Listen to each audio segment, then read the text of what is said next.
Hi, my name is Hailey Contine, and you are about to once again see an informal observation of mine where I met this time with Miss Emily Kuntz, who you may remember from my first observation video. Now, Emily and I used to be co-teachers, or rather co-team leads, and now we are on two separate teams, but we do collaborate very often.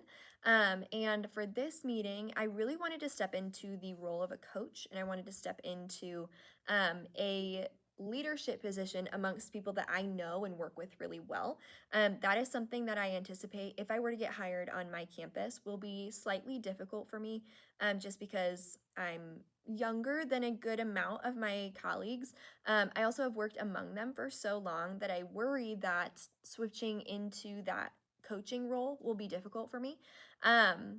So I asked Emily if we could have this meeting where we went over a lesson that I went and saw part of, and then I read through her, or the remaining portions of that lesson. And I wanted to go in and help her kind of align that lesson to our campus initiatives of improving student discourse. And it, I think, went really well. I think we were able to come up with some really cool strategies, some ways to go about adding in those campus points to a lesson that is already really solid and really interesting and really engaging for her students. A lesson that I used to teach as well and loved. She made it, courtesy of Emily Kuntz. But yeah, that is this meeting.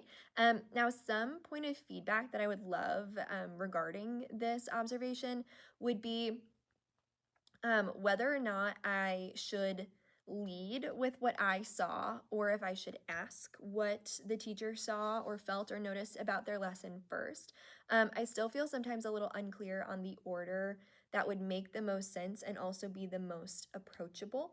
I never want to shoot down a teacher in the success that they feel they had. Thankfully, Emily is wonderful and had nothing but success. But I'm just a little concerned, not concerned, but I'm wondering more so about the order in which I present my ideas. Do I come straight out and say, this is what could have been done differently and this is what went well, and vice versa? Or do I give the teacher time to say, this is what I saw, this is what I wanted, this is what went down, and then insert my feedback there. So I appreciate any feedback you're able to provide, and I hope you enjoy our meeting on her lesson that she conducted today on integrating research questions and research in and of itself with a personal narrative, which is a really, really creative and engaging assignment in and of itself. I love this lesson. We've talked about that so many times, but having gotten to do this in the past too, you have that really cool aspect of taking what is typically like a bland topic with not topic, but unit with research, and bringing in their personal experience and bringing in their memories and things of that nature with like the little bit of humor from John Green and all the things. And I think this was, like, even speaking from when I was on a team with you, probably the most successful research assignment I've ever done. I thought this was really awesome. So to see your changes to it have been really cool. Okay, so I mentioned to you before that right now we're kind of focusing on how to bring this more human nature to our lessons and to our curriculum, to where it isn't just like, hi child, you are now going to perfect 7B, but then instead, like, you were going to take this implicit idea, these skills that we've been practicing, not necessarily teaching from our UFDs, but just skills, and we're going to combine it with your personality, with your interests, with your choice to some extent, and turn this into something that is longer lasting, something that isn't just memorized for the quiz, memorized for the essay, and forget. So looking at your lesson from today, with scratch and sniff stickers and all the things, what were you thinking as far as what students learning should have looked like? Like, at the end of the day, what would that have looked like for you? So for me, students should have been able to articulate and brainstorm multiple topics, and be able to articulate specific, detailed memories they have associated with that topic, and potential avenues for research. Love that. And they should have also been able to create one research question to start their process. Cool. Yeah. And do you think that that's generally what you were seeing with your kids? Generally, the only thing that I am seeing is that the different aspects part of their research topic is kind of where they're struggling. They're getting lost on, like, they're saying dogs. Yeah. And then they're either going too broad with, like, Labradors, right? Which is, like, still way too broad. Yeah. Or they're getting a little bit too specific, where I think that they're going to run into they'll be able to find an answer, right? And then they aren't going to be able to fully explore that topic. Yeah. I think you picking this excerpt is like, you couldn't have picked something more perfect for that, because it is so niche, and I think they see this and they're like, oh, like I just picked this like one random thing. And I loved seeing them kind of struggle through that, of like what you just said, like this is unanswerable, like this is so small, there's nothing to do, or this is so big, I would need 65 personal narratives to actually ever answer that question or whittle it down. And we were talking a little bit earlier about the research question side of it, and how, like, if that's a sticking point, where are you guys with developing a research question, and where in your unit are you with that right now? So we just wrapped up a unit where we were looking at the non-science case, and so they practiced with looking at research through different lenses, and for us that was different research questions. And then we modeled and created potential research questions stemming off of that. So I think moving from something that's very concrete and we know all the different aspects, to something that is a lot more niche or broad because it's very personal to them, I think that does create some avenues of uncertainty. Yeah. You know what I mean? So, like, they can get a little bit vague, they can get a bit lost, and all of that. Yeah, agreed. I could see that happening. And with research questions, like, I'm assuming you guys you had your CFA, you collected your data. So for intervention purposes, like, now you have this really cool spot of, we know who can and can't write a research question. And I'm sure you had kids take off with this right away. But that is a great spot just to pull, like, you had it the first time. Like, I saw you write this great question with the right aspects and all the whatevers. And now we just need to fine tune it to be you, right? To be about this. And again, I know we'd already talked about this as well, but just the fact that we went from such a big, broad research unit to the way you brought it down to true crime and now to their personal memories and narratives and things, like, that process of developing their question, I think, is going to be so long lasting, as opposed to just like, here's your formula like we used to do, right? So I think this is great. Children, it's so dark. Awesome. Okay, so with your lesson today, okay, let's talk about kind of how that went. First of all, like I said, I love this lesson because it's so unique, and I also love that it's so you. Like, when I hear John Green, when I think of John Green, like, that is something that I connect to you and your personality. So I think that's a really cool way to start this, because we know, like, if we're into it, they're 10 times more likely to be into it. It's like the true crime stuff. Like, it's so nice to be able to be like, this is what we're passionate about, and they're on board, okay? So I love how you kickstarted that. Obviously, we listened to Scratch and Sniff stickers, but we did some cool warm-up related things prior to that. Could you talk me through how you think your warm-up went with your kids today?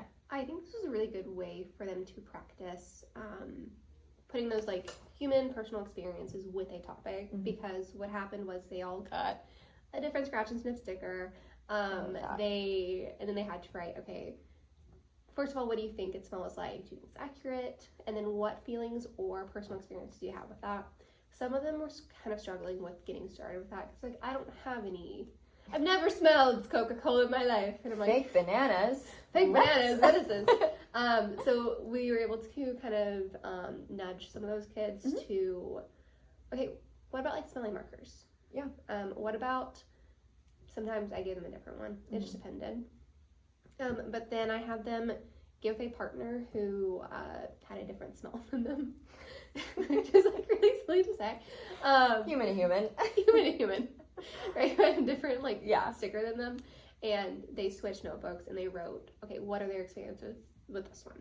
That way they, like, had the practice of, okay, I'm trying to think back on what I've experienced, what feelings I have. Yeah. So I think that was really great for my purpose of, okay, how can we take this random little object, right, that they probably have not thought about in years. Yeah.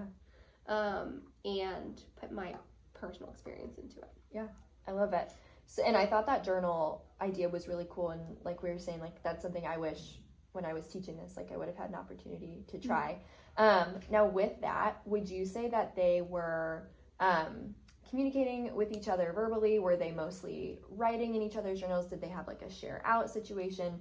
What was kind of the product of the journal? So they mostly wrote, and then we had share at the very end. Okay.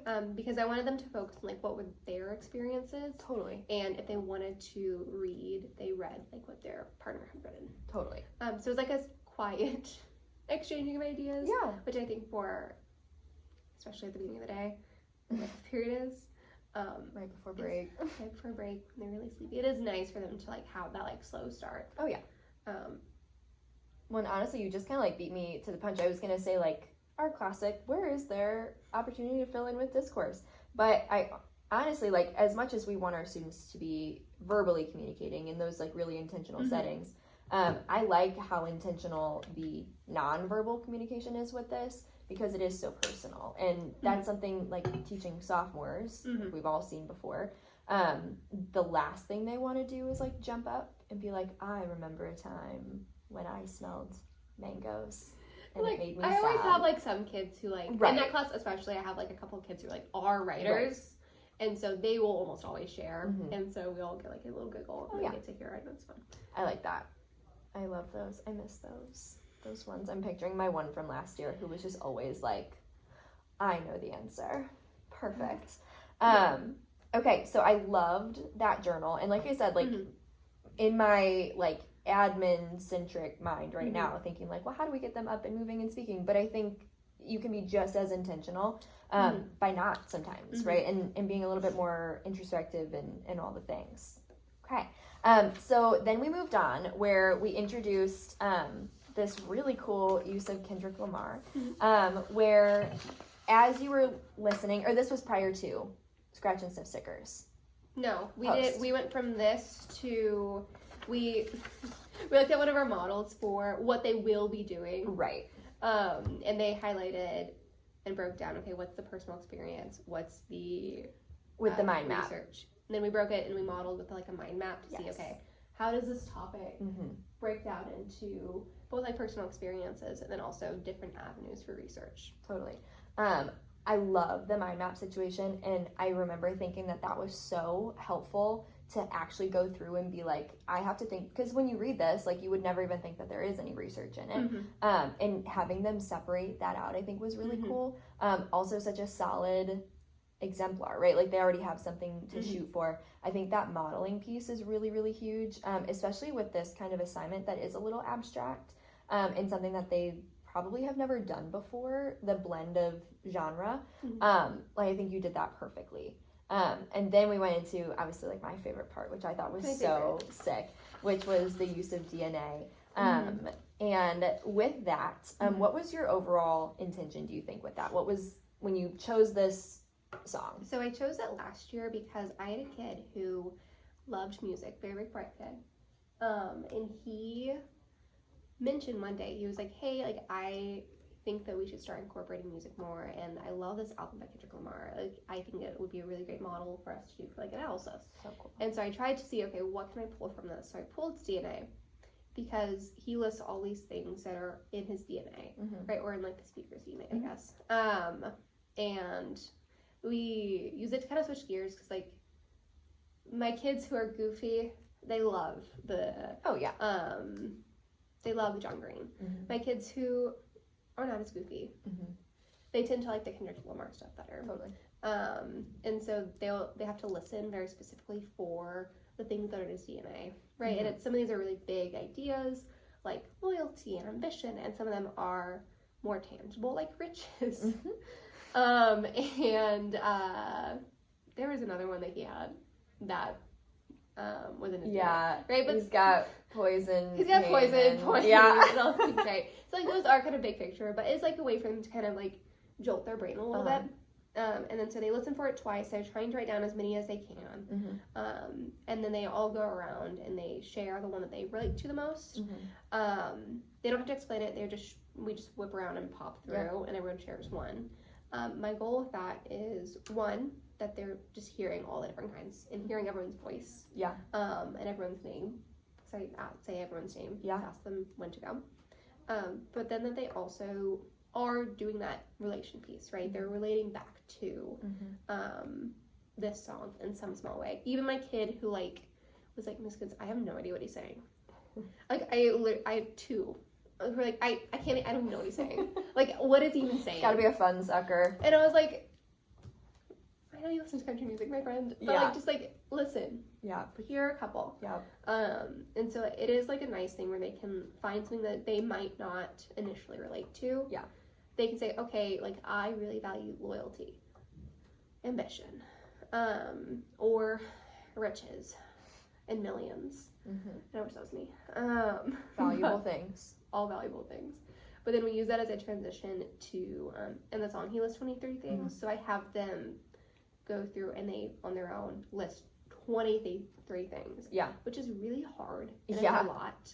But I try to make the number intentional with it relating back to the song. And then I give them a lot of room, I guess, for picking things that, what they can brainstorm, right? So I had a kid who wrote family, right? That's kind of big. But, it is, an idea. Starting point. It's a starting point. I had a girl who wrote transversal lines from geometry. I had a girl who wrote inflatable mattress. Rude. Right? We're you know what I mean? So, and then we do the same thing where we whip around and share. One, the goal with that is that they're hearing different kinds of things. That way, if they were on the track of oh, I have to do family or football, then okay, there's a more specific topic. Or if they're going maybe a little bit too specific for all of them, and they're gonna pigeonhole themselves into one kind of thing, then they're oh, I could go a little bit more vague. So that's my goal with that. And that's a skill in and of itself too, to be able to zoom in and out on, I'm going to say topic. I don't necessarily mean just by research topic though, but that skill of sometimes I'm going to need to look at this small facet, your case files where they have to look at just the call logs. What is that teaching them versus now I need to zoom out and I need to look at this bigger thing, these more general topics. And then how do I find that happy medium balance in the middle? It's so cool.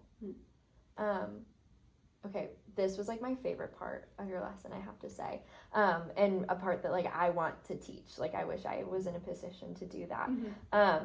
Now, one thing that I'm noticing is you do follow that I do, we do, you do model really well, because then I know you went into they found their own 23, and then you narrowed them down a little bit, and then they got going on that last bit, which was the mind map, coming back to what you'd done earlier.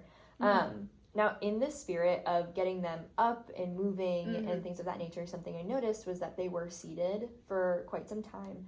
They did a lot of listening, lots of reflection, right? And lots of introspective things, work. Are there ways that, and we don't even have to come up with all of them right now, but just are there ways that you think you would be willing to incorporate some movement, some grouping, some jigsaw, some conversation pieces. And do you think that would help them maybe get past those obstacles of narrowing your topic? I think for me, I like when they have enough time to sit and reflect. Definitely. I think if I were to put in not a movement break, but if I were to try and intentionally have them either change seats or get up and go and stand next to someone, or have something different going on, I feel it would probably be after they list their 23 things, and they probably, and once they've kind of narrowed it down to at least 5, and something to do with them picking one, because I like doing the whip around. I do it just so we're hearing different things, but I feel there is a way for them to do a discourse piece with that. Does that make sense? Definitely. I wonder if you could even prior to that part, if you could give them even a quick, you flash them up on the board, one by one, of too near, like where their response is like too narrow, too vague, perfect. And then if you could do like, okay, stand up, you have 30 seconds, go find a partner, each of you share your top topic, maybe 1 or 3 or 5 or wherever they're at, and have their partner vote, like too narrow, too generic, or too vague, just right. It's like a little Goldilocks situation. And maybe then have them, I'm trying to picture like what that could look like on paper, but then maybe have them go to their next part, or like maybe they do a couple rounds of that first. Then their second round is, okay, my last 5 partners said that this one is too generic or too vague, this one is too narrow, but this one is good. And then maybe the next round is like, look at the ones that were too vague and find a partner. How would they make it more narrow, or vice versa? Like, I wonder if you could have it like a voting, like a quick, like yes or no, good or not good. Then here are the ones that were not good, or, you know, not there yet. New partner, what could we do to fix it? Okay. And then that last round is like, now I have these 3 that have been fixed. Ideally, like new partner, which do you think would be the most engaging? And then they don't necessarily have to take their partner's word for that, but maybe hearing someone else tell them like, I love this topic on types of haircuts, right? Maybe that then would give them the like, okay, like I'm like ready to go now. Like I've gotten some feedback on it. They're up and moving. That could take 5 minutes, you know? But I think that spot that you highlighted is a good spot for that. Like, okay, we just did this kind of laborious task, right? And it is hard. Like I was thinking about that and them doing it. Like that is hard to think of 23 things. And it's then, not like it doesn't, it's one of those things where it's a different kind of hard versus like doing like a crap testing a bunch of different sources, right? So it's a different kind of hard, which is good, but I do think it is hard. Yeah, and like I could imagine getting to number 13 and being like, how do I still like come up with 13 more things? Like that is hard. It takes a lot of stamina. It also like really forces them to think outside the box, and that I like couldn't give you enough kudos for making them do that, because that skill we don't always have the opportunity to do, like, you know, based on our curriculum and things of that nature. So I love that you do that with them.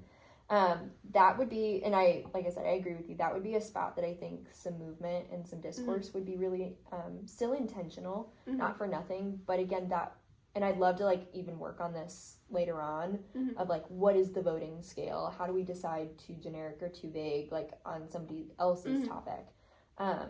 Maybe then they go back to their desk and they revamp their own based on the ones that they saw, and they go back and do it again, or, you know, something along those lines. And then that brought us to your end, right, with your mind map, which I love. I know you do that throughout the year periodically, so it's to some extent something that they've seen before, now just obviously with a different sort of lens. And as far as that goes, I mean, it's perfect for data, right? It's going to be great for your team to come back to, because it's short. It's not like you're having them write like a whole rough draft of something and then having to be told like, no, this isn't it. And then I love what you were saying as far as like taking their like that mini step in between the mind map and the brainstorming of like that sentence situation of like having that up on the board and sorted and all the things. I think that alone, that level of movement, even though it's not rotations or stations or anything like that, I think having to go and like find their piece that they turned in for that data collection and having to like associate it with like, it was under this category, like I'm gonna take this back now and do this thing. I think that's super intentional and awesome. You modeled that really, really well. So like few critiques I could give you on this lesson. Like it really is so cool. And it's also just been so cool to see how it's developed since like I know when you started this to now. Like I see nothing but like intentionality and creativity in a place where they're doing hard teaks. Like they really are accomplishing so much, but in a way that doesn't feel like they are, if that makes sense. I think that's like so good on you and y'all's team. Okay, I love it. Thanks. Cool. Let's talk more about those changes at some point, but